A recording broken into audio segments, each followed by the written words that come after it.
Carta de Paulo aos Colossenses, capítulo 3, os versículos 12 a 17.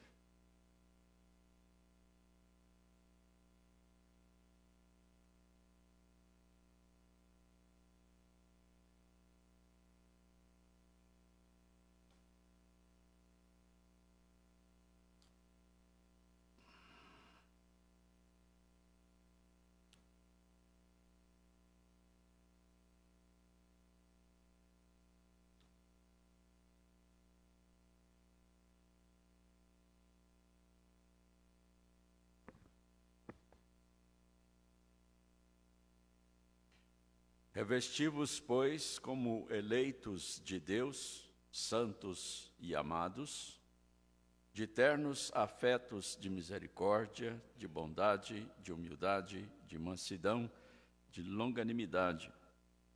Suportai-vos uns aos outros, perdoai-vos mutuamente, caso alguém tenha motivo de queixa contra outrem. Assim como o Senhor vos perdoou, assim também perdoai vós. Acima de tudo isto, porém, esteja o amor, que é o vínculo da perfeição. Seja a paz de Cristo árbitro em vosso coração, a qual também fostes chamados em um só corpo, e sede agradecidos. Habite ricamente em vós a palavra de Cristo. Instruí-vos e aconselhai-vos mutuamente em toda a sabedoria, louvando a Deus com salmos e hinos e cânticos espirituais, com gratidão em vosso coração. E tudo o que fizerdes, seja em palavra, seja em ação, fazei-o em nome do Senhor Jesus, dando por ele graças a Deus Pai. Amém.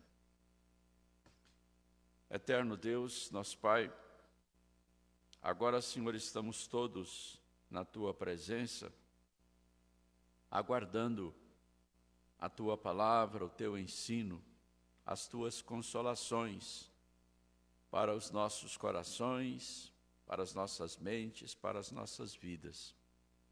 Rogamos-te, ó Pai, pelo Teu Espírito Santo, toda a plenitude de capacidade de entendimento e compreensão da Tua palavra, juntamente com toda a plenitude de fé para crermos nela, e as capacidades de humildade, submissão e obediência a Ti para com a Tua palavra.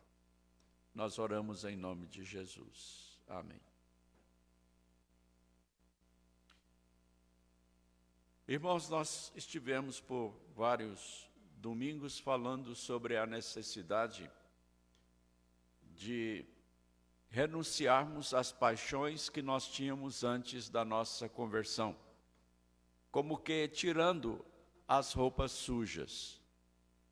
E nós falamos então sobre aquelas vestes que deveriam ser despojadas. E no domingo passado nós começamos a falar das virtudes com as quais nós devemos nos vestir ou revestir. E então o primeiro verbo dessa passagem que nós lemos é o verbo revestir, e nós temos aqui um mandamento, um imperativo: revesti-vos, pois, como eleitos de Deus, santos e amados. Nós somos eleitos de Deus, e isso desde antes da fundação do mundo. Somos santos, separados pelo próprio Deus para a sua propriedade exclusiva, e somos amados por Deus.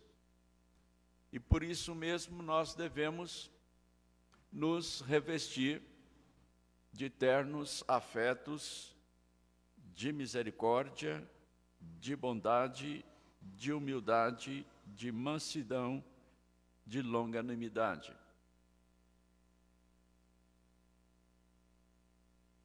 Os homens não se tornam cristãos simplesmente mediante uma escolha e uma decisão da parte deles.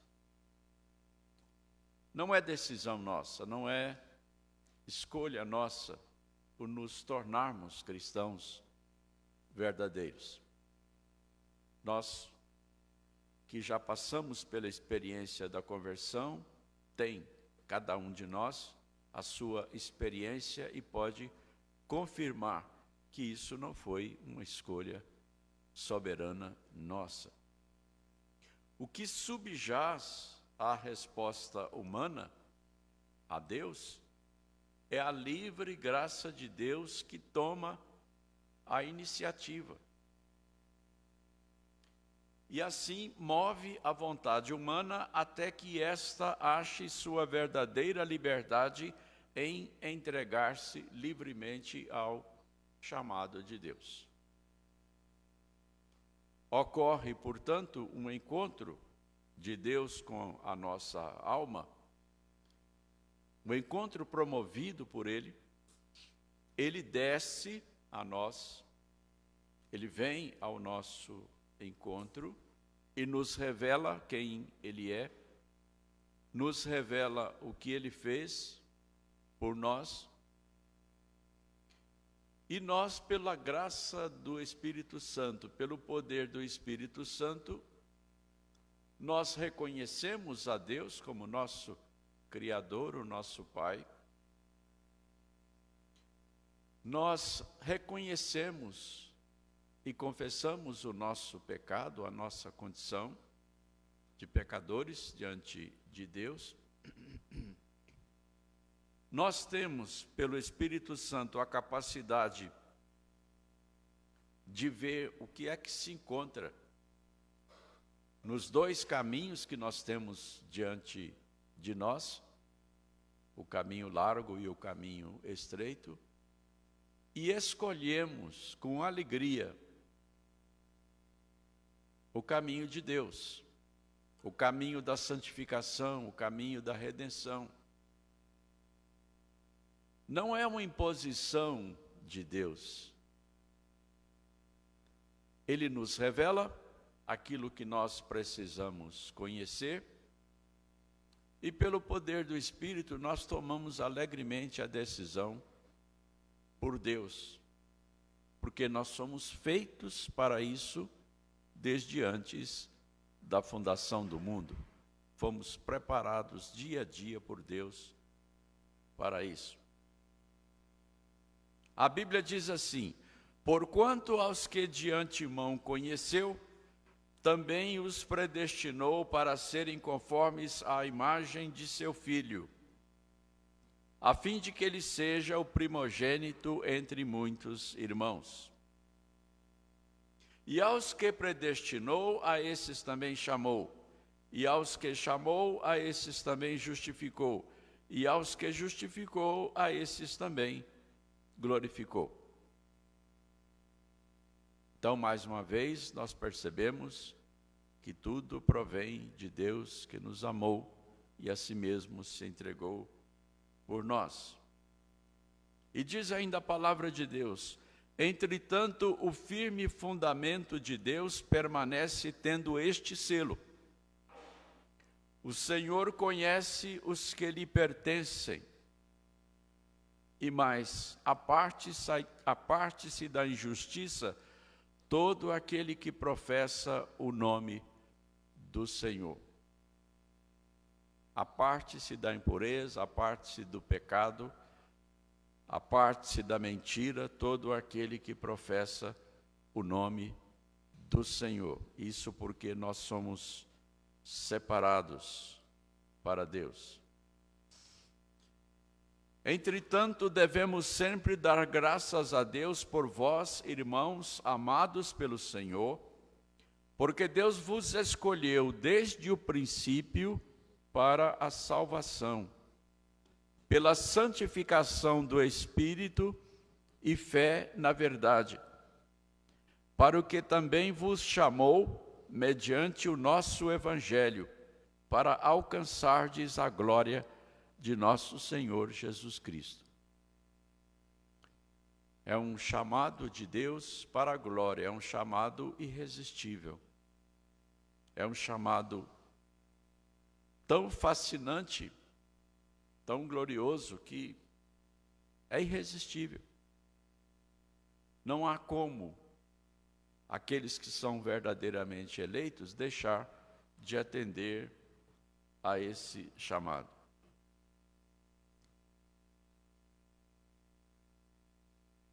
E a Bíblia ainda diz que nós somos povo de propriedade exclusiva de Deus. E acrescenta: acaso não sabeis que o vosso corpo é santuário do Espírito Santo que está em vós, o qual tendes da parte de Deus, e que não sois de vós mesmos? Porque fostes comprados por preço. Agora, pois, glorificai a Deus no vosso corpo. Isso está de acordo com a leitura que nós fizemos agora há pouco. A terminologia dessas passagens se refere a um casamento, a uma união. E é por isso que a palavra de Deus nos diz que na volta de Cristo Ele vai reunir a sua igreja, o seu povo, para as bodas ou núpcias do Cordeiro. Nós fomos desposados por Deus, estamos nesse compromisso de casamento, aguardando as núpcias. O desposamento, ou seja, a aliança de casamento, ela foi feita antes da criação do mundo. E agora nós estamos esperando o noivo chegar. E quem fez o contrato de casamento foi Deus. A aliança é dele. E ele jamais vai nos rejeitar. Cada um de nós faz parte dessa aliança. Ele é o noivo, ele é o responsável por manter o contrato e levar o cumprimento desse contrato até o final. A noiva só tem que esperar o noivo, e é o que nós estamos fazendo. Nós estamos vivendo, então, essa prenúpcia.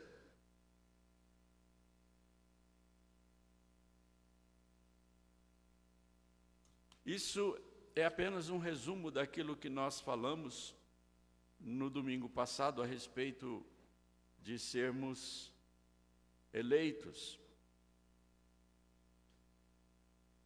E nós falamos sobre sermos amados dentro de um amor que é sacrificial e incondicional. É um amor que brota do próprio coração de Deus, que a Bíblia diz que nós amamos porque Ele nos amou primeiro. E antes que nós amássemos a Deus, Ele nos amou e se sacrificou por nós.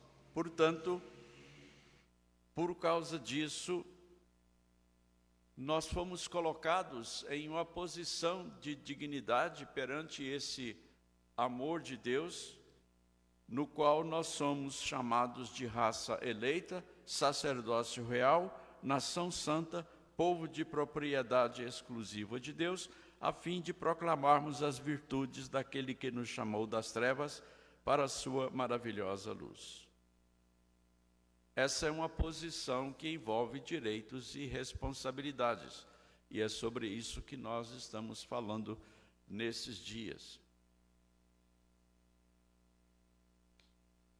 Quanto às vestiduras, quanto ao caráter com que nós devemos nos revestir diante de Deus e diante dos homens, nós também já começamos a falar e falamos sobre a misericórdia, e aqui fala entranhados afetos e misericórdia, segundo Paulo escrevendo aos Filipenses.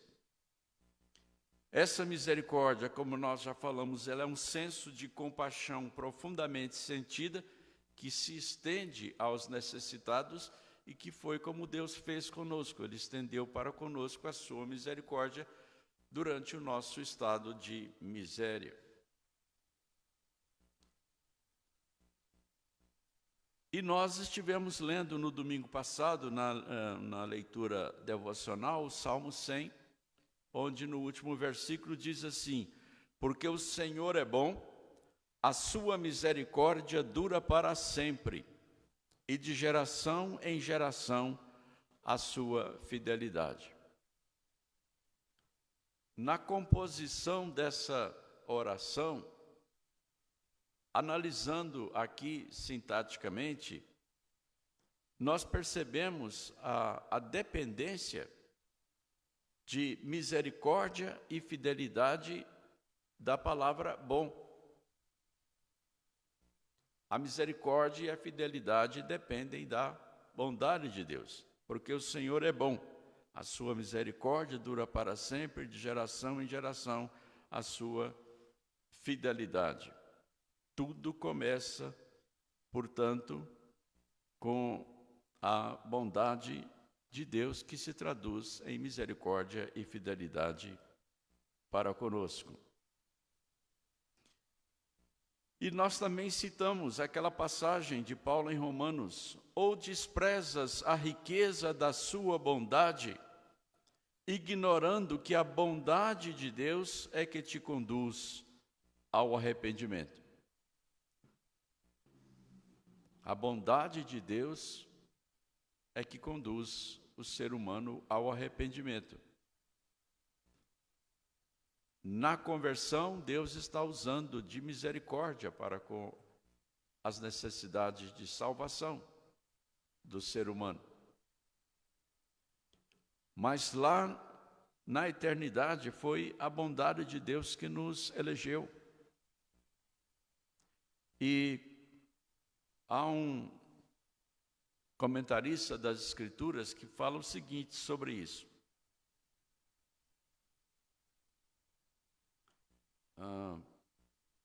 Citando Moisés, lá no Monte Sinai,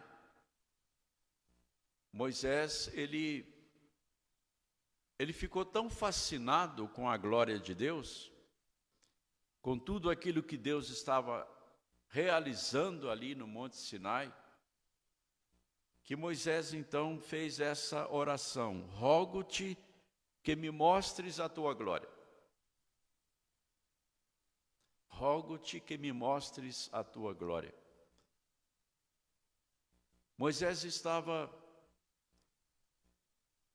como que extasiado diante do que Deus estava mostrando para ele e realizando diante dele. Ele queria mais. Ele queria tudo. Ele queria penetrar nos arcanos de Deus e conhecer a Deus de forma completa. Senhor, me mostre a tua glória. Então Deus respondeu para ele: farei passar toda a minha bondade, preste atenção na palavra, farei passar toda a minha bondade diante de ti e te proclamarei o nome do Senhor. Terei misericórdia de quem eu tiver misericórdia e me compadecerei de quem eu me compadecer. E Deus ainda acrescentou: não me poderás ver a face, porquanto homem nenhum verá a minha face e viverá. E o Senhor disse mais: eis aqui um lugar junto a mim, e tu estarás sobre a penha, sobre a rocha. Quando passar a minha glória, eu te porei numa fenda da penha ou da rocha, e com a mão te cobrirei até que eu tenha passado. Depois, em tirando eu a mão, tu me verás pelas costas, mas a minha face não se verá. Então, aqui nós ficamos sabendo que a glória de Deus é a sua bondade. A resposta de Deus para Moisés, quando Moisés pediu para conhecer a glória de Deus, foi: Moisés, eu vou te mostrar a minha bondade. Farei passar toda a minha bondade diante de ti. Então, misericórdia e bondade. Nós precisamos ser misericordiosos e bondosos.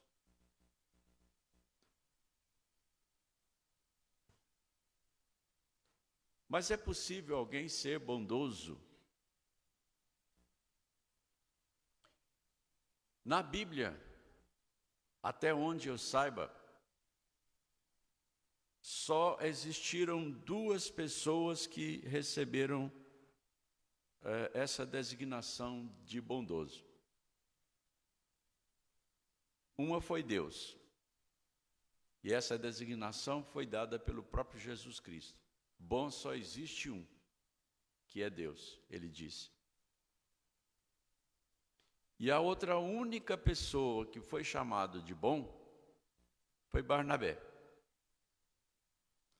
A Bíblia diz que Barnabé era um homem bom, cheio do Espírito Santo e de fé. E foi nessa bondade que Barnabé procurou o apóstolo Paulo para se unir a ele quando Paulo, logo depois da sua conversão, estava sendo rejeitado pela igreja.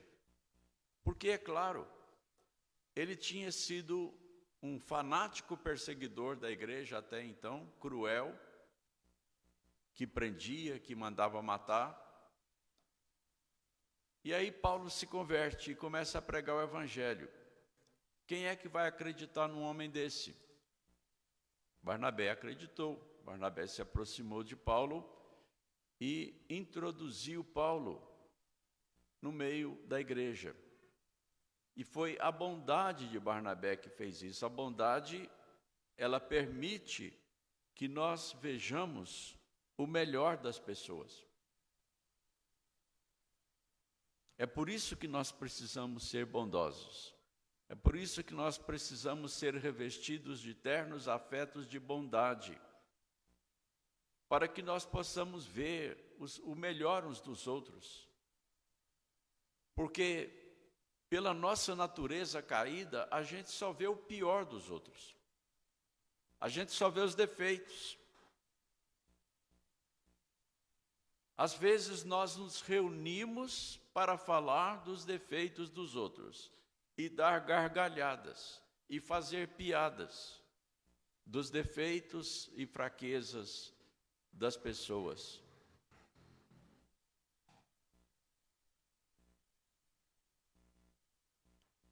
E às vezes quem faz isso não é crente neófito, não. Não é crente novo, inexperiente. Às vezes são pessoas que são membros, professos, há décadas. Às vezes são pastores. Eu testemunhei isso.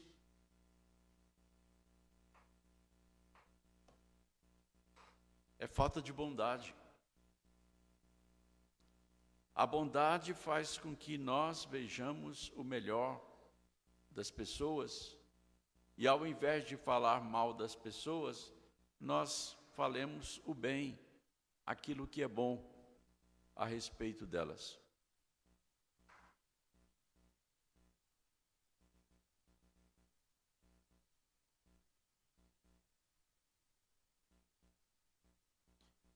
Falamos também a respeito da humildade, que significa modéstia, submissão, sujeição.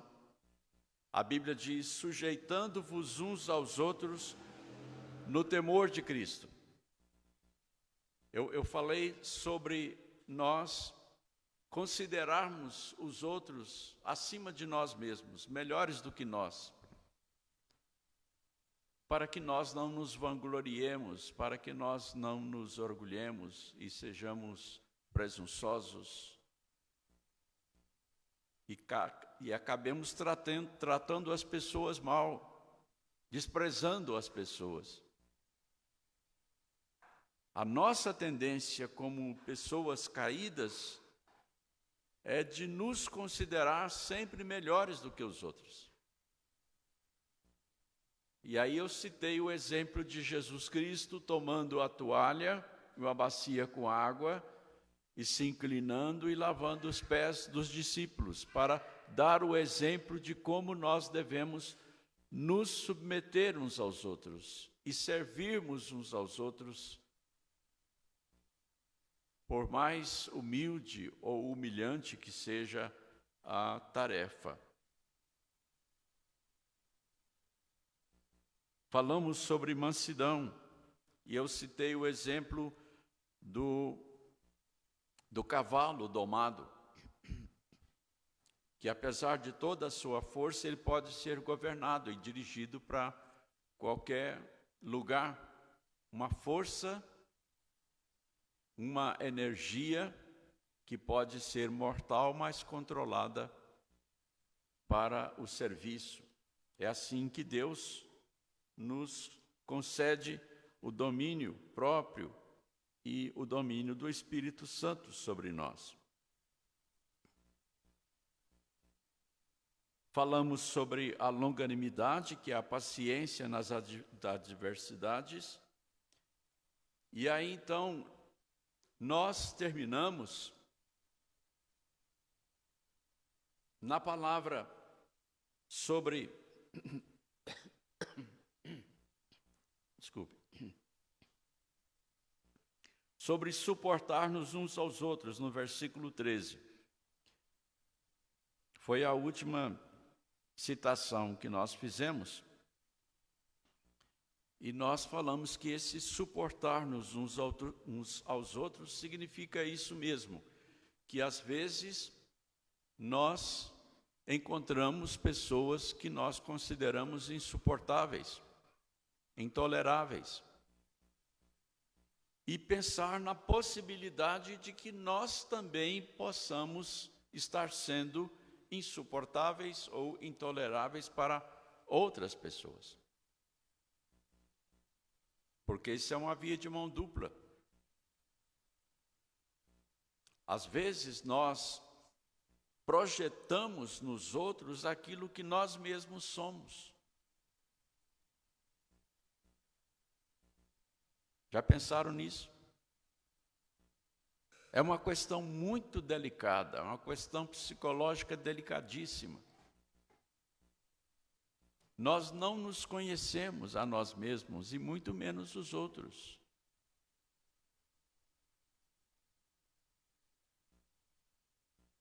E na nossa mente, nós nos vangloriamos e consideramos pessoas insuportáveis, e nós, perfeitamente aceitáveis, podemos estar totalmente errados. Então, suportai-vos uns aos outros. E para isso é necessário tudo aquilo que nós já vimos. Então, essa questão de suportar, ela tem a ver com tolerância. Todos nós somos intolerantes, uns mais, outros menos. Alguns têm uma tolerância maior, outros uma tolerância menor. Alguém suporta um tipo de pessoa, um tipo de humor, um tipo de caráter durante longo tempo. Às vezes, uma vida toda. Isso é muito comum no casamento. Outros têm menor capacidade de suportar as fraquezas, as debilidades, os caprichos do outro. Eu não sei hoje, mas até há umas 2 décadas passadas, eu estava acompanhando as estatísticas a respeito de divórcio e sempre, a cada ano, o maior fator de divórcio, o maior fator de separação de casais era uma coisa chamada incompatibilidade de gênio. E era aceito. Incompatibilidade de gênio. Sabem o que é isso? Falta de tolerância. Falta de paciência, falta de longanimidade. As pessoas casam, ficam alguns anos casadas, mas aí descobrem que um não tolera mais o outro. Então pede o divórcio por incompatibilidade de gênero. E os juízes aceitam. E isso tem acontecido dentro da igreja também. E é por desobediência à palavra de Deus. Suportar as fraquezas, debilidades e limitações uns dos outros, e isso sem murmuração, sem reclamação. É preciso refrear a impaciência. Os fracos na fé e os carentes são pessoas que precisam de grande dose da nossa paciência para se erguerem e serem fortalecidos. Caminham devagar, aprendem devagar, porque são fracos. Em todas as sociedades existem essas pessoas, mas particularmente na igreja, elas são em número muito maior.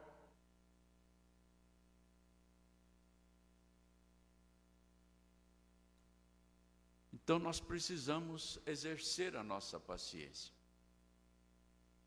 Precisamos estar preparados para enfrentar todo tipo de fraqueza, debilidade, imperfeição das pessoas, porque algumas são débeis na fé.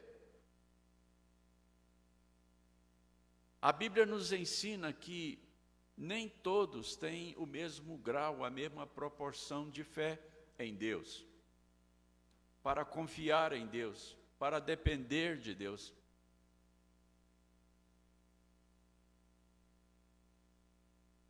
Então, a igreja é como aquela caravana de Jacó, quando estava voltando para Canaã, depois de ter tido aquela experiência com Deus no Val do Jaboque, ele estava indo com aquela multidão que era a sua família, ao encontro de Esaú. E aí, quando ele encontrou com Esaú, e Esaú o convidou para acompanhá-lo, ele falou assim: o meu senhor pode seguir na frente, porque eu tenho que ir na marcha das crianças. Na marcha das crianças. Aqueles que já têm maturidade cristã querem correr, mas tem as crianças. E nós precisamos caminhar com elas. Nós precisamos socorrê-las, atendê-las nas suas necessidades, dar-lhes a mão, erguê-las, consolá-las, falar-lhes do amor de Deus, da misericórdia de Deus, da bondade de Deus, da compaixão de Deus. Ser pacientes, tolerantes. servir. Porque se todos fôssemos maduros na fé, adultos na fé, não precisaríamos do serviço uns dos outros. Mas há uma grande multidão que ainda está caminhando devagar, passo de criança, porque são crianças na fé, são crianças no entendimento, são crianças na experiência com Deus. Não estão preparadas para enfrentar as adversidades deste mundo e precisam de ajuda. Precisam de incentivo.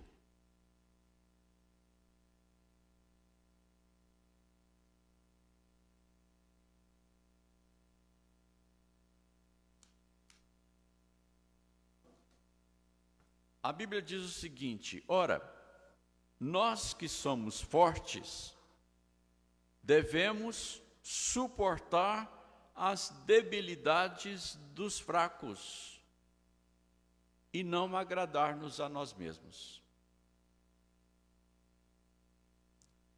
Que palavra extraordinária é essa que Deus concedeu ao apóstolo Paulo?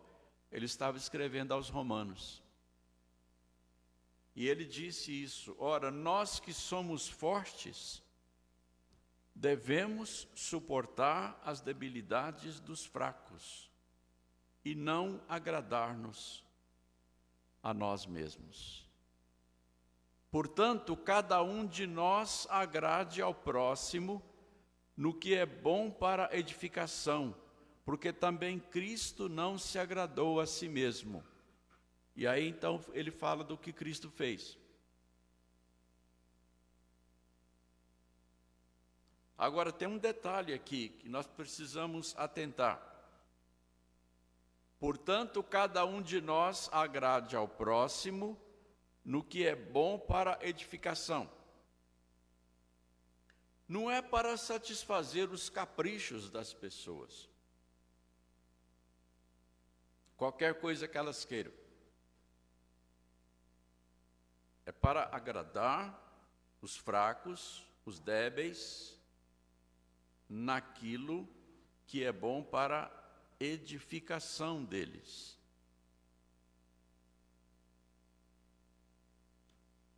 E ainda diz: portanto, acolhei-vos uns aos outros, como também Cristo nos acolheu para a glória de Deus.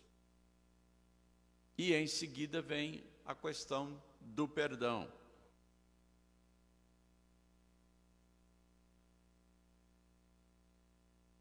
Suportai-vos uns aos outros, perdoai-vos mutuamente, caso alguém tenha motivo de queixa contra outrem. Assim como o Senhor vos perdoou, assim também perdoai vós.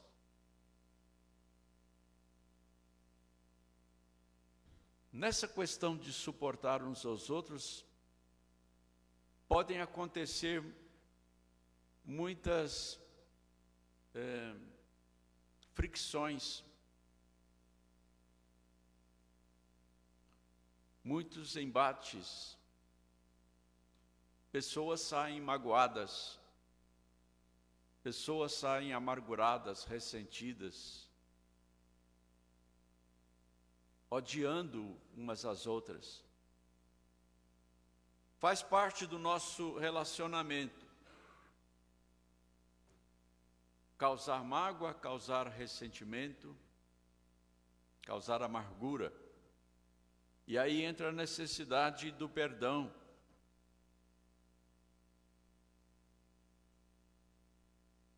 Alguém disse que a vida humana de Cristo não é simplesmente um modelo para ser imitado ao seguir nos seus passos terrestres. Pelo contrário, Paulo enfatiza o impacto total da encarnação de Cristo e especialmente seu sacrifício de si mesmo na cruz, como sendo um paradigma de um estilo de vida com o qual o crente doravante se conforma. Ou seja, aquilo que Cristo viveu, Ele disse que nós devemos viver da mesma forma. E Ele veio para nos trazer o perdão de Deus e Ele morreu por isso, para que nós fôssemos perdoados. E agora Ele exige de nós que nós nos perdoemos uns aos outros, caso alguém tenha motivo de queixa contra outrem. Qual é a nossa tendência carnal quando alguém nos ofende, nos calunia, nos injuria, nos magoa, nos atinge de alguma forma? É vingar, é odiar, é ficar de mal. E isso começa desde criança. Eu já falei aqui daquela brincadeira de criança, Belém, Belém, nunca mais ficar de bem. Mas daí a pouco um precisa do outro para brincar e chega e fala assim: Natal, Natal, nunca mais ficar de mal. E aí conserta tudo, rapidão.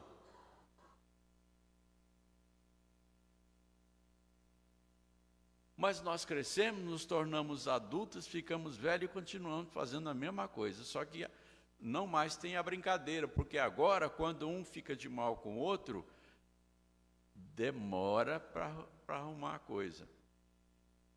E às vezes passa o resto da vida de mal. Mas entre os filhos de Deus não pode ser assim. Devemos perdoar-nos uns aos outros, caso alguém tenha motivo de queixa contra outrem. Isso acontece a todo tempo, por causa da nossa natureza terrena, que ainda a gente carrega, e carrega como se fosse um corpo morto. E às vezes nós exclamamos igual Paulo: quem nos livrará do corpo desta morte? Porque a gente não quer ser ruim. Mas quando a gente percebe, já magoou alguém, já irritou alguém, já foi injusto com alguém, já injuriou, já caluniou, já mentiu.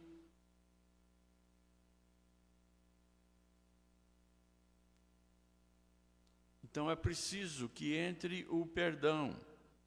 A Bíblia diz: antes, sede uns para com os outros benignos, compassivos, perdoando-vos uns aos outros, como também Deus em Cristo vos perdoou. Tem que ser um perdão igual de Deus. É aquele perdão que cancela a dívida, cancela a culpa, cancela o mal. E não vai mais usar aquilo contra a pessoa. Não vai lançar mais no rosto dela aquilo que foi perdoado. Dentro de casa, às vezes isso acontece. Dentro do ambiente de trabalho acontece. As pessoas se reconciliam, mas por qualquer coisinha, aquilo que foi perdoado volta como se fosse uma arma, uma pedra que alguém joga no outro de novo.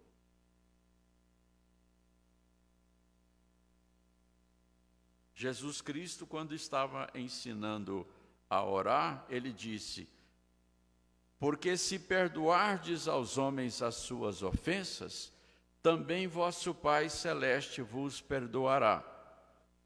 Se, porém, não perdoardes aos homens as suas ofensas, tampouco vosso Pai vos perdoará as vossas ofensas. Aqui tem mais um caminho, mais uma via de mão dupla. Se nós não perdoarmos as pessoas, as ofensas delas contra nós, então Deus também não vai perdoar os nossos pecados. Mas isso não é uma coisa consequente à outra. Isso acontece naturalmente, ao mesmo tempo. Como eu disse, é uma via de mão dupla. Se o meu coração se fecha para não perdoar, ele está fechado para receber perdão. Percebem como Deus fez as coisas? Então, se nós queremos ser perdoados, nós precisamos também perdoar. Porque enquanto nós estivermos de mal com alguém, enquanto nós estivermos ressentidos, magoados, amargurados, odiando alguém, porque nos ofendeu, nos fez alguma coisa ruim, nosso coração vai estar fechado para receber o perdão de Deus que nós precisamos. Então Deus fez as coisas para que, se nós quisermos ter comunhão com Ele, precisamos ter comunhão uns com os outros. É simples assim, foi Jesus que ensinou. E numa determinada ocasião, Jesus estava falando de perdão. Aí então Pedro se aproximou e perguntou: Senhor, até quantas vezes meu irmão pecará contra mim que eu lhe perdoe? E olha que Pedro era difícil, ele tinha um temperamento muito forte. Até 7 vezes? Ele já perguntou, colocando um extremo. Até 7 vezes? Respondeu-lhe Jesus: não te digo que até 7 vezes, mas até 70 vezes 7. Isso aqui está em Mateus. No contexto de Lucas, essa quantidade de perdão é dentro de um dia. A conversa lá, registrada por Lucas, se refere a um dia. Senhor, dentro de um dia, até quantas vezes eu devo perdoar meu irmão? Até 7 vezes? Aí Jesus falou: não, 7 vezes é pouco. Até 70 vezes 7. 70 vezes 7, na boa aritmética, dá 490. 490 vezes num dia. Haja paciência, né? Haja tolerância.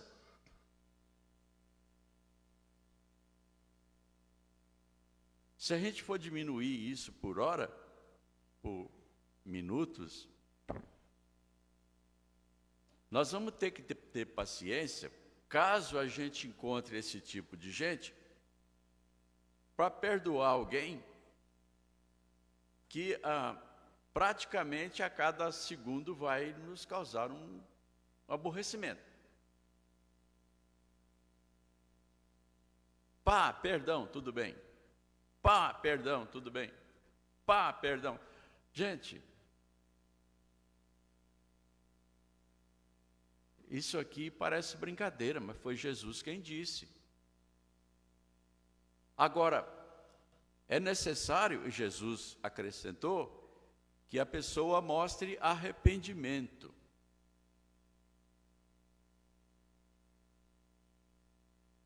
Não é como naquele filme em que eles romantizaram a coisa,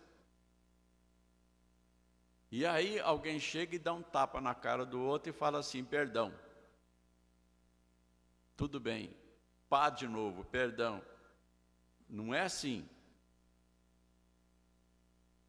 É que se alguém, num dia, por várias vezes, nos aborrecer, e isso involuntariamente, e arrependido, nos pedir perdão, vamos perdoar. Isso pode acontecer? Pode. Então nós precisamos estar preparados para tolerar até mesmo aquilo que repetidamente nos aborrecer durante um dia.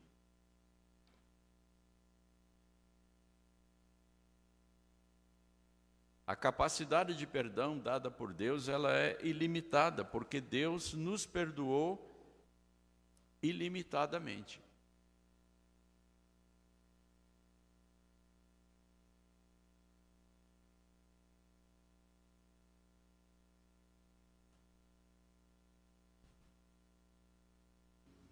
No nosso próximo encontro, nós vamos encerrar o estudo dessa passagem falando a respeito de outras virtudes, de outras roupagens que nós devemos vestir para que possamos apresentar diante do mundo todo o caráter de Deus. Hoje nós lemos que a santificação é a vontade de Deus para a nossa vida. Essa santificação é um processo de aperfeiçoamento para que o caráter de Deus possa estar sempre brilhando em nós e atraindo as pessoas para a salvação.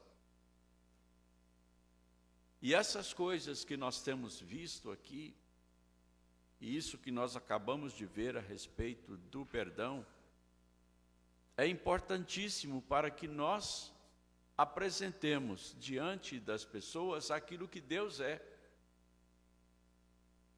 Deus precisa ter expressão, ser expressado através da nossa maneira de viver. E o que nós vimos aqui sobre misericórdia, bondade, humildade, mansidão, longanimidade, suportar uns aos outros e perdoar uns aos outros, isso faz parte do caráter de Deus que nós devemos exercer pelo poder de Deus em nós. E é possível. Se nós nos submetermos a Deus, contar com a assistência dEle, rogar que Ele nos santifique, nos fortaleça, nós podemos viver assim no nosso dia a dia. Não é fácil. É necessário renúncia, é necessário quebrantamento de coração e de espírito, é necessário humildade. Às vezes é necessário abrir mão de direitos,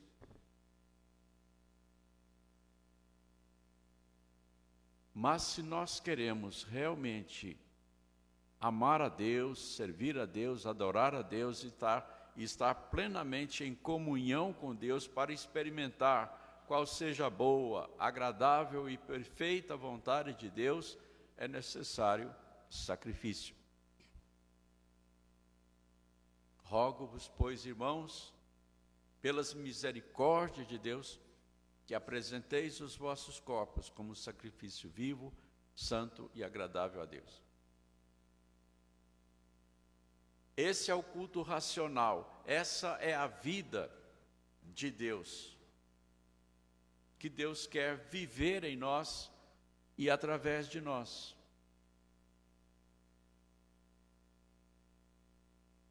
As pessoas precisam ver em nós a vida de Cristo. É isso que a Bíblia ensina. O perdão deve ser como o de Cristo.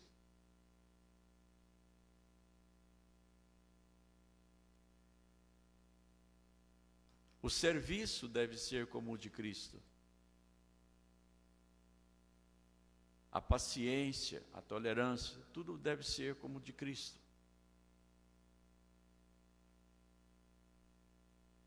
É claro que nós não vamos conseguir essa perfeição nesta vida.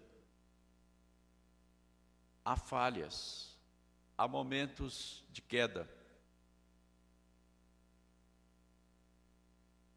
Mas Deus estará sempre nos sustentando, a fim de que possamos, dia a dia, sermos vitoriosos. A Bíblia diz que é o poder de Deus que nos sustenta. Graças a Deus que em Cristo sempre nos conduz em triunfo. Sempre, dia após dia. Não depende de nós. Depende de Deus. Então depende de nós nos submetermos a Deus para que o poder de Deus seja exercido através de nós, no nosso relacionamento uns com os outros e no nosso relacionamento com toda a humanidade. Que Deus assim nos abençoe.